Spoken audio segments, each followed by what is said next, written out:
जिसको हम कहते हैं सोल्यूट, एक होते हैं घुलाने वाला जिसको कहते हैं सॉल्वेंट।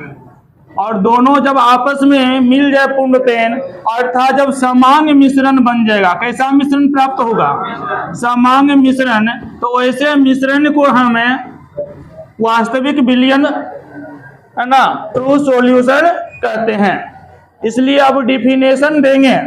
सोल्यूट तथा सॉल्वेंट को मिलाने पर समांग मिश्रण को वास्तविक विलयन कहते हैं। वास्तविक विलयन को सिर्फ विलयन भी कहा जाता है। तो सोल्यूट और सॉल्वेंट को यदि मिलाइएगा और यदि आपको विसमांग मिश्रण प्राप्त होगा तो उसको कहा जाता है सस्पेंशन अर्थात निलंबन। सोल्यूट और सॉल्वेंट को मिलाने पर प्राप्त विसमांग मिश्रण को क्या कहेंगे? सस्पेंशन कहेंगे अर्थात निलंबन बोलेंगे। सोल्यूट तथा सॉल्वेंट को मिलाने पर प्राप्त विसमांग मिश्रण को निलंबन कहते हैं। जैसे बालू जल का मिश्रण, कीचड़ युक्त जल, कीचड़ युक्त जल, खरिया जल का मिश्रण, खरिया जल का मिश्रण इत्यादि। तो आप जानते हैं सोल्यूट और सॉल्वेंट को मिलाएंगे तो सॉल्यूशन बनेगा। सोल्यूट और सॉल्वेंट को मिलाने से क्या बनता है? सॉल्यूशन बनता है, विलयन बनता है। यदि वह सॉल्यूशन समांग बनेगा तो वास्तविक विलयन कहलाएगा, जिसे केवल हम विलयन भी कह सकते हैं। और यदि वह विसमांग बनेगा तो निलंबन। और यदि वह समांग प्रतीत होगा लेकिन रहेगा विसमांग, उसको कहेंगे कोलाइडी विलयन अर्थात सोल। इसलिए वास्तविक विलयन का डिफिनेशन क्या दिए? सोल्यूट और सॉल्वेंट को मिलाने पर प्राप्त समांग विलयन को, कैसा विलयन? समांग विलयन को। विलयन तो बनेगा लेकिन जब समांग होगा तो उसको क्या बोलेंगे? वास्तविक विलयन। सोल्यूट और सॉल्वेंट को मिलाने पर प्राप्त समांग विलयन को वास्तविक विलयन कहते हैं।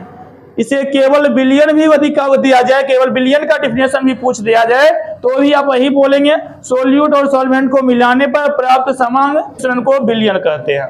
और ये समांग हो, समांग का अर्थ होता है हर तरफ से समान हो। यदि चीनी को पानी में घुला दे, बढ़िया से घुला दे, आप कहीं से भी यदि उस पानी को यूज करें, टेस्ट करें तो मीठा हर जगह समान लगेगा, वह समांग हो जाएगा। लेकिन जब चीनी पूर्णतः घुला हुआ नहीं हो तो ऊपर का पानी हल्का मीठा और नीचे का पानी ज्यादा मीठा हो जाता है, वो आपको विसमांग हो गया। जिसमें आपको पार्टिकल्स दिखाई पड़ेंगे, सोल्यूट पार्टिकल्स दिखाई पड़ेंगे तो वह विसमांग हो गया। बालू को पानी में कितना ही क्यों न घोल लें तो बालू का कण आपको दिखाई पड़ेंगे तो आपका कैसा हो गया? विसमांग हो गया। समांग मतलब जब आप अंतर नहीं कर पाएंगे तो वह समांग हो गया। जब अंतर को दिखाई पड़ रहा है कि यह पार्टिकल्स फ्लो हो रही है तो वह विसमांग हो गया। कुछ ऐसे हैं दिखाई पड़ते हैं समांग लेकिन समांग होते नहीं। जैसे दूध सबको ले लीजिए, हर दृष्टिकोण से समांग लगेंगे, है ना। यदि ऊपर से भी दूध का उपयोग करें, नीचे कहीं से भी करें, हर दृष्टिकोण से उसका स्वाद बराबर होगा। लेकिन जब वही दूध फट जाता है तो पानी अलग और उसका जो फेट वो सब होते हैं वो अलग दिखाई पड़ते हैं, तब वह विसमांग प्रतीत हो जाता है। तो दूध जो है तो उसको ना समांग कहेंगे ना विसमांग, इसलिए एक अलग विलयन नाम दिया गया, उसका नाम दे दिया कोलाइडी विलयन दिया गया। कोलाइडी विलयन तो कहिएगा सोल्यूट और सॉल्वेंट को मिलाने पर प्राप्त वह विलयन जो समांग प्रतीत होता है किंतु वास्तव में क्या होते हैं? विसमांग होते हैं, कोलाइडी विलयन कहलाते हैं। कोलाइडी विलयन का दूसरा नाम भी है, क्या नाम है वह? सोल। परीक्षा में क्वेश्चन रहता है ना, निम्नलिखित में कौन सोल है? कोलाइडी विलयन नहीं देगा, ऑप्शन देगा दूध, स्टार्च, प्रोटीन में सभी। तो सोल या कोलाइडी विलयन हो गया, एक ही है, दूध, स्टार्च, प्रोटीन, ये सब आपको सोल या कोलाइडी विलयन है। वास्तविक विलयन, कोलाइडी विलयन और निलंबन में अंतर पूछा जाएगा तो वास्तविक विलयन में लिखेंगे नंबर 1 में ये समांग होते हैं, कोलाइडी विलयन ये भी समान होते हैं और निलंबन भी ये भी समान होते हैं। वास्तविक विलयन पारदर्शी होते हैं, कोलाइडी विलयन भी पारदर्शी होते हैं और निलंबन जो है ये अपारदर्शी होते हैं। वास्तविक विलयन ये आपको तीव्रता से विस्तृत हो जाएंगे। कोलाइडी विलयन जो है ये धीरे धीरे विसरित होते हैं और निलंबन विसरित नहीं होते हैं, अर्थात निलंबन में पार्टिकल जो है साफ साफ दिखाई पड़ता है।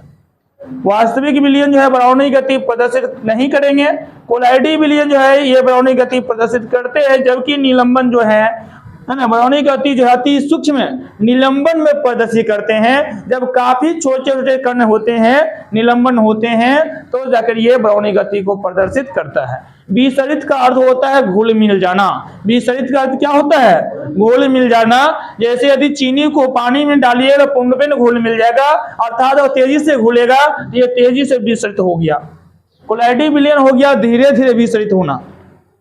अजी दूध में चीनी को डालिए और पानी में चीनी को डालिए, किसमें चीनी पहले घुलेगा? पानी में जल्दी घुल जाएगा, दूध में धीरे धीरे घुलेंगे, इसमें धीरे धीरे विसरित होगा। और निलंबन जो है इसमें विसरित होता ही नहीं। जैसे पानी में बालू को डाल दीजिएगा, क्या बालू का कण पानी के अंदर समा पाएगा? नहीं घुल मिल पाएगा, साफ साफ आपको बालू का कण दिखाई पड़ेंगे, इसीलिए विसरित नहीं होते हैं। कण के आकार में चले तो वास्तविक विलयन में पार्टिकल कणों का आकार काफी छोटा होता है, अर्थात 10⁻⁹ मीटर के आसपास होती है। कोलाइडी विलयन का इससे थोड़ा सा बड़ा होता है, 10⁹ मीटर से लेकर 10⁻⁻⁷ 10⁻⁹ मीटर से 10⁻⁷ मीटर के बीच में होता है, इसके आसपास होती है। कहने मतलब इससे 100 गुना लगभग बड़ा होता है। कितना गुना? 100 गुना के आसपास बड़ा होता है कोलाइडी विलयन। और कोलाइडी विलयन की तुलना में निलंबन लगभग जो है 100 गुना बड़ा होता है। इसके तुलना में 1000 या 10,000 गुना बड़ा जो है निलंबन होते हैं। निलंबन में कणों का आकार बड़ा होता है, जिससे आपको साफ साफ दिखाई पड़ते हैं। लायोफिलिक सॉल्व वे पदार्थ हैं जिनके डिस्पर्स फेज के कण बड़े होते हैं और किसी उपयुक्त सॉल्वेंट में मिश्रित कर दिए जाने पर आसानी से कोलॉइडी अवस्था में परिणत हो जाते हैं, जैसे प्रोटीन, स्टार्च, रबर, जिलेटिन आदि।